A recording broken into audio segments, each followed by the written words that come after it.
Hamparan luas sawah hijau membentang di bawah langit pagi yang cerah, menjanjikan kelimpahan.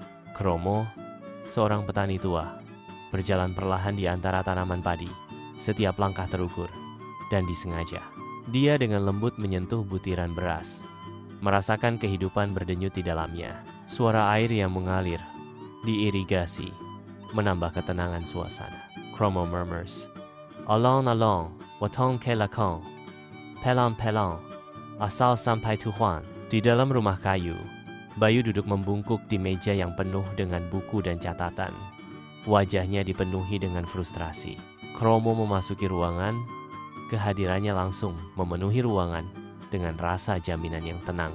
Kromo duduk di samping Bayu. Matanya dipenuhi kehangatan saat dia mulai berbicara. Kromo shares words of wisdom. Hidup itu seperti menanam padi, Bayu. Butuh kesabaran dan ketekunan. Jangan terburu-buru ingin melihat hasilnya. Alon-alon, waton kelakon. Bayu menatap ayahnya. Kebingungannya terlihat jelas saat dia bergulat dengan beratnya kata-kata ayahnya. Meskipun bingung, Bayu berhasil tersenyum tipis. Secercah pengertian mulai muncul. Bayu mendaki gunung yang curam. Keringat menutupi wajahnya saat ia melewati pendakian yang sulit. Dia berhenti sejenak.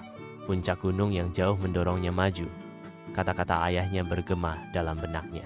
Suara ayah Bayu memenuhi udara. Pelan-pelan, asal terlaksana. Sinar matahari menyinari wajahnya saat dia mencapai puncak. Rasa puas yang mendalam menghampirinya saat dia memandang ke bawah.